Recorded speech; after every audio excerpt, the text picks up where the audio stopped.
Welcome, ladies and gentlemen. This is Trek 2M and story number three, Life live stream story. number three. When I met my girlfriend in 2000, I had this mini, like an ice cream truck van. It was a standard basic truck back then.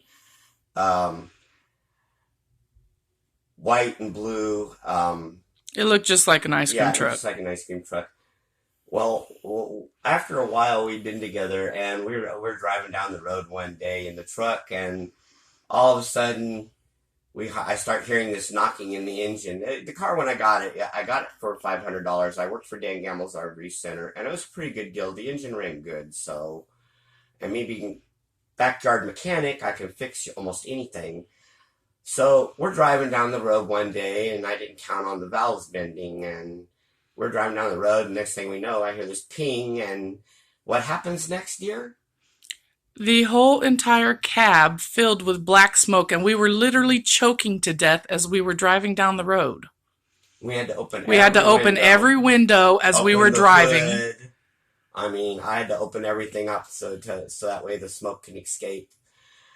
Uh, Pulled the engine over, pulled it apart. The all the valves in it were bad. The lifters were all bent. The pistons were cracked. So I put it back together as best I could, and I decided I was gonna Sell park it. it and sell it. So, We were going to sell it to some guy as an ice cream truck. mhm. He wanted it for an ice cream truck, but after looking at it, he decided it wasn't worth He said the $500. engine was too badly shot to rebuild, and it would have needed new suspension and new everything. So he didn't It buy it. wasn't So worth it it. just sat for a long Hmm. time doing nothing. It still ran, but it just sat for a while. And so we bought a car. This In in 2001, 2001, we bought a car. It was sort of a cream color. like Mercury something. Yeah, it was a Mercury Sable.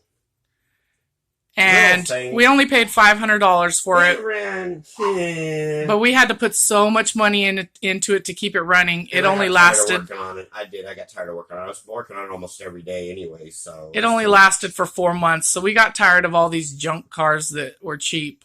So we decided to go down to an actual dealership. That we saw on TV, believe it or not. And we go down to the dealership and we see this car. We're like, oh, this is a pretty Can't good say the name car. of the dealership deal because it's not paid promotion. But so we go down to the dealership. We find this. It was a white 2000. No, it was a white 1999. What Ford was it? Escort, Ford Escort, beautiful car. and we paid $8,900 for it. Well, James mentioned he's like, well, I have this mini motorhome that I could trade you as part of the down payment, and the guy's like, okay. So he didn't realize it was a piece of shit, It's now the it shed, baby. and so he agreed to it, and he's like, I'll give you $700 for it. He had never seen the car. He had never Mm-hmm. nothing. He hadn't seen it. The way James described it, it made it sound like it was better than it was. So they're like, okay, we'll give you $700 for it, and we'll take that as your down payment, and then you only need to give us $500, and then the car is yours. The look on their face when I come driving into that van was priceless. I wish I had a camera to snap a picture. It was Oh my hilarious. God, they did When not believe the deal they made. when he pulled it in, they were so mad. Uh, They had to send it to the junkyard afterwards. They were the so guy said mad. it wasn't even worth $25, so I got $700 out of something that wasn't even worth $25. That was so funny. So yeah, we got $700 Uh, off the price of our car, and our car cost us $8,900. So we got mhm. $700 off. We paid $500, and then we continued paying it off Yeah. like normal until 2002. It was around September, the beginning of September 2002, Yeah. and um, Not too James. long before we bought our Escort, our protege. So he's driving the Escort on his way to his mother's house. Mad at my girlfriend about something stupid. Yeah, something stupid. So But he I've been taking care of my mom because she was sick, so and she lived about a mile or two down the road from where we live, so it wasn't that far. But he left the house pissed for some reason. So he's like, I'm just going to go to my mom's house. Well, I was taking care of my friend's kids at the time, and the boy who I was taking care of, he wanted to go with James to his mom's house. Good thing he didn't. And good thing he didn't, because when James had got to this intersection behind our house, it was a 4-way intersection. It had no stop sign on it, so you just have to slow down and then look both ways and then keep going. There were skid marks that showed I did hit my brakes. So he's going through the intersection, and this woman comes flying around the corner and T-bones him in the side of our car that we had only had less than a year. And he hit him right in the driver's side door. Like, she hit him right in the driver's side door. So I'm over here at home taking care of the kids, and I get a phone call from an ambulance, and it said your boyfriend was in a car accident. And I'm like, well, is he still alive? And they're like, yeah. I'm like, okay, well, then I guess I don't remember exactly what was said after that, but they handed James the phone afterwards. And I'm like, okay, so you're still alive, right? And he's like, yeah, I'm still alive. And he thought I was going to be really mad because the car was totaled. But, I mean, there was nothing I could do about it. So I'm like, okay, you're still alive, so I got to go because I'm taking care of kids. You're still alive, so it's okay. But you tell the part where you got hit. Well, okay. Well, first of all, the funny thing is after she said that, then the paramedics hung up on her. The paramedics looked at me and they said, she doesn't care about you, does she? There's nothing I could do. He had my car, which was now totaled. Okay, so now what happened was the lady come flying around a blind corner. I don't know if everybody knows what a blind corner is, but it's one of those intersections where it comes around like a U shape. It's not a straight shot. And so she comes flying around, and I saw her coming out of the corner of my eye, and I hit my brakes. They said there were skid marks, pretty long skid marks, so I hit my brakes. I was only doing 35. The speed limit was 30 miles, well, 35 miles an hour, wasn't it? No, So, you weren't even going 25. yeah, see, I was barely going, and I hit my brakes, and I slid forward into the intersection, and she hit me, T-boned me. I saw it happen when it happened.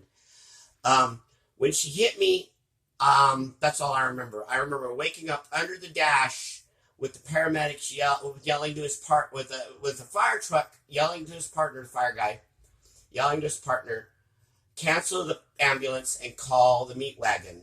He said this one is more likely shredded, gone, because the car was totaled. I mean, where she hit me would have been where I was sitting, and I would have been dead.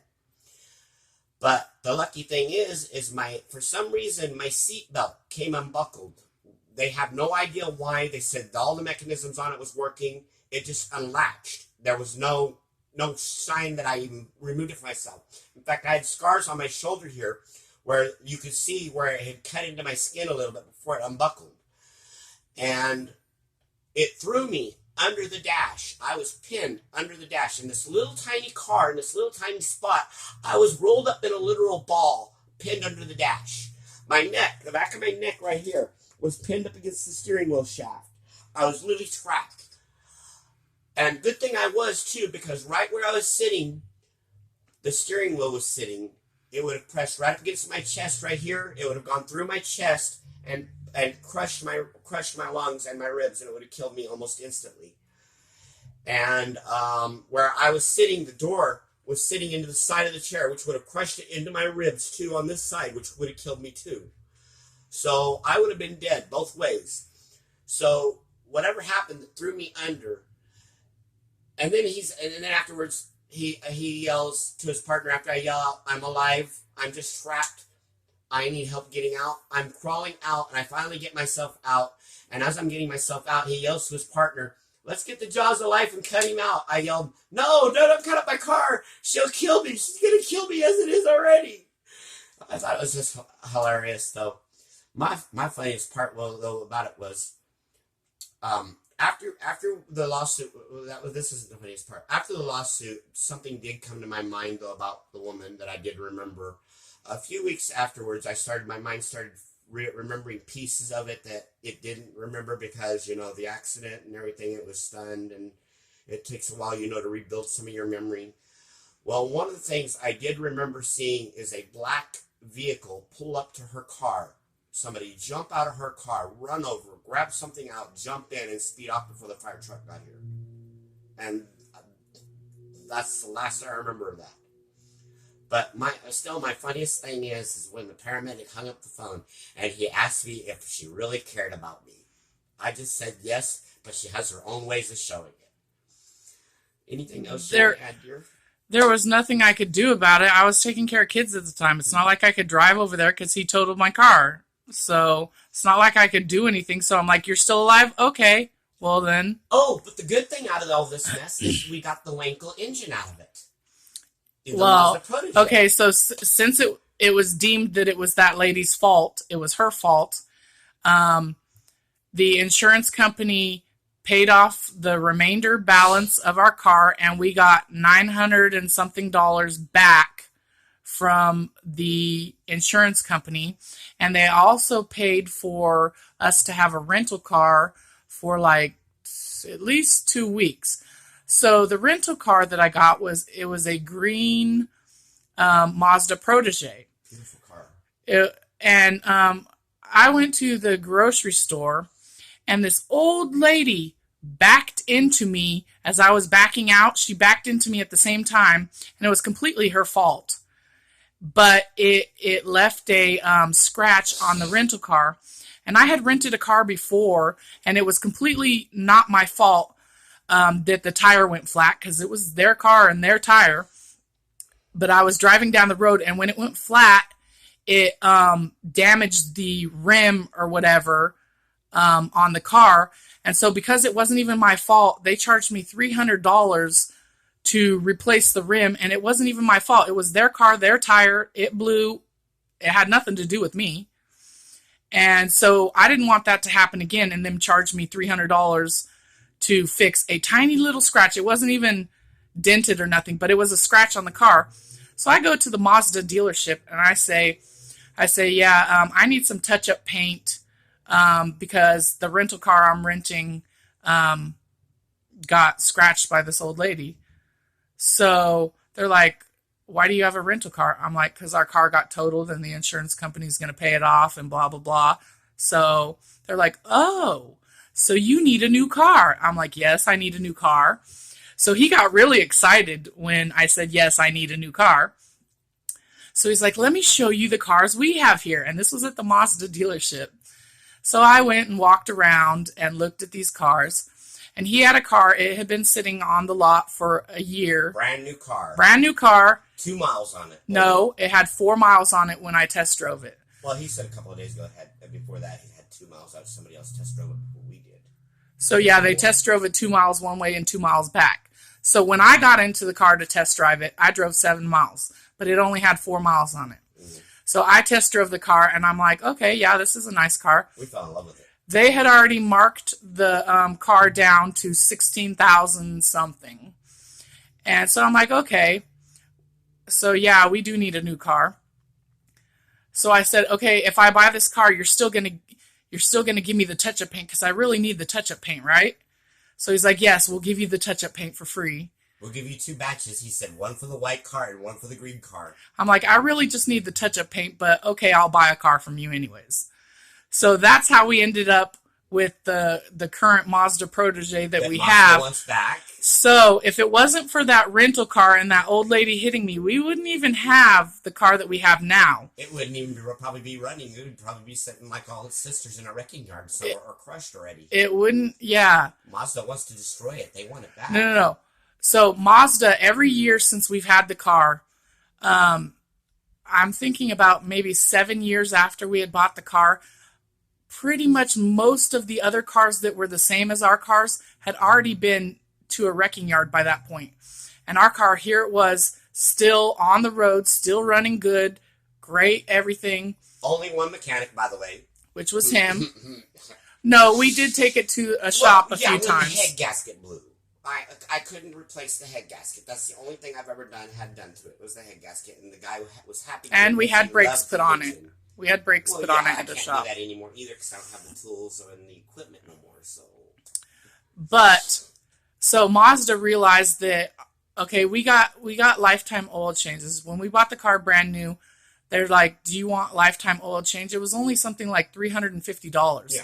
So the way I calculated it with the current price of how much an oil change would cost if you went anywhere in town, I'm like, a lifetime oil change, if our car lasts 10 years, then that's a really good deal. So I figured the car would last 10 years, and I'm like, well, that's a really good deal. So I'll get the $350 lifetime oil change.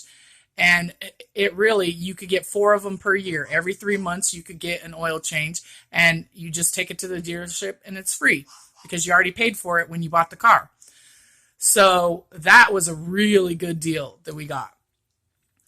And after seeing that our car would come in for the regular oil change, Mazda was like thinking, all these other cars that were the same as your car are dead on the road now. They're like in junkyards. So they kept sending me letters and saying they wanted to buy our car back because our car was the only car out of that series of cars that was still left on the road and still running. So they kept trying to buy my car back year after year. They would send me letters saying first they'd send it to me, and I kept refusing them, and I even called them up and said, stop sending me. I ripped them up. Well, then they sent her a letter saying, since I will not sell them the car, they're going to ask her if she will sell it to them behind my back. So then they kept sending. They said there was a workaround so they could, because we both own the car, so one of us cannot sell it without the other one's signature. So yeah. So I kept telling them, no, they only wanted to give us $1,000 for the car. And we're like, no, to me, my car is worth more than $1,000. Beautiful as the day we bought Okay, her. so the car is a 2002 Mazda Protege, and here it is 2019, and the car still runs, and it only has slightly over 100,000 miles on it, like 101,000 miles on it. So, I mean, how many cars do you know that are that old that are still on the road? You can't find any cars like that. Now, let me explain to you guys why Mazda wants this back. It's got an engine in it that was built in the 1700s, I think. Not 1700s. Probably the 1800s. 1800 and something. It's called the Wankel engine. Now, the Wankel engine is a rotary engine that doesn't have pistons. It has flywheels and pyramids in it that work like pistons. They work in a circular motion. They fire on, the spark plug fires on the flywheel, which spins it around each groove, and it fires each time. Mine has 4 cylinders on that. And so that's why Mazda wants it back. It runs really good, too. Well, every other car that they designed that had that engine in it, it all failed. But what they failed to realize is James is a mechanic, and he knows how to fix that kind of stuff. They consider me a mechanical engineer. So when we got the car, he went through the whole car, and there were wires and crap that were disconnected that Mazda didn't connect, that he connected himself, and probably that's why our car is still on the road, because he fixed all the crap that they didn't do from the factory. There was also a glitch in the computer program. The code was wrong. I had to change the code and rewrite it a little bit. That was complicated. I've never rewrote computer code for a car before. After I uploaded the new software, the car seemed to run fine. I had no problems with it. So see, that's why Mazda kept trying to get us to sell the car, because they wanted to take it all apart and find out, why is this the only car still running when all these other cars failed. Now, we originally had a problem with the car. It kept burning up batteries. I fixed that. It kept burning up batteries constantly. Like every year we would have to buy a new battery. It had to buy a couple of new alternators too, because it burnt those out. It burnt them up so bad. Well, James figured out what the problem was and fixed it. Now, one of the problem was it had those, what were they? The crappy tin factory installed battery terminals. So he swapped them out with solid steel battery and literally that fixed the problem. No more battery problem, no more alternator issue, the lights are bright, the radio runs good. I mean, it's all beautiful. Yeah, literally all it was the clamps. The clamps made it to where it would burn up the batteries so bad. And alternators.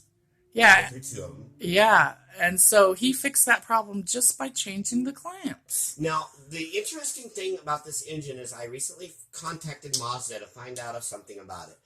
And according to Mazda, they no longer put them in standard cars.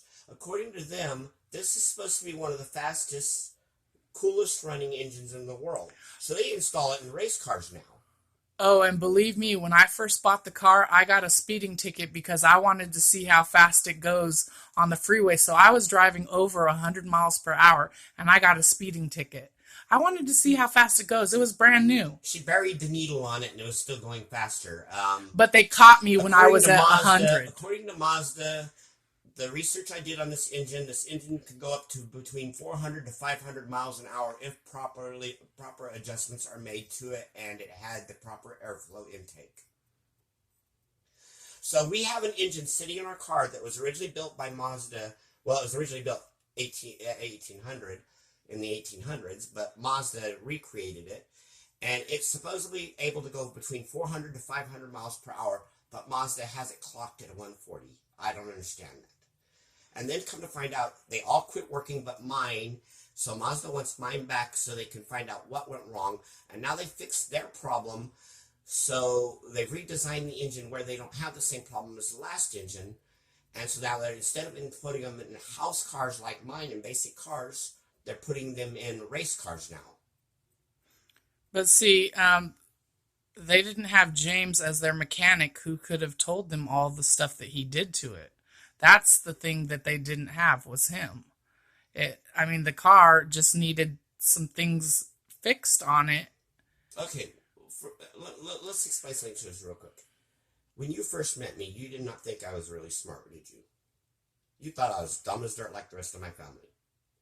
What started changing your mind about that real quick? Explain to them real quick so they know what's going on here. Because somebody might be confused about this. No, when I first met him, he could fix all kinds of stuff. But people did think he was dumb as dirt because he doesn't have a lot of common sense. Well, hello. Who else would you think would turn on? He doesn't have without the power being on? He does not have a lot of common sense. So things that are common sense to him kind of go over his head a little bit. But he can fix stuff. He's got technical, mechanical knowledge that most average people could never even think about. I went to college one year and to learn some things about networking that I didn't think I knew, and the professor embarrassed me in front of the class.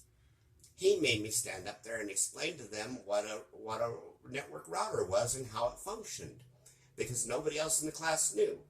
And then he started asking me questions that he found on the internet that he thought might stump me, and none of them stumped me. And he said that I should be up there teaching class, not be as a student. I said, but I'm here to get a degree because I don't have one, and I need a piece of paper to prove my knowledge. And he's like, you don't need a piece of paper as smart as you are. All you need to do is just prove to people you can do what you can do, and that's all you need to do. Well, he did that kind of stuff for years, but a lot of people don't want to trust you if you don't have a piece of paper. Yeah, that's the problem. Yeah, and the funny thing is most of the people who knows how long I've been doing it are all dead. I've been doing this since I was 4 years old. Even my dad told us that on his deathbed, how long I've been doing this, and I didn't know it. I've literally been doing this. Everything my dad ever knew, it wasn't an original idea of his own. It was all my idea.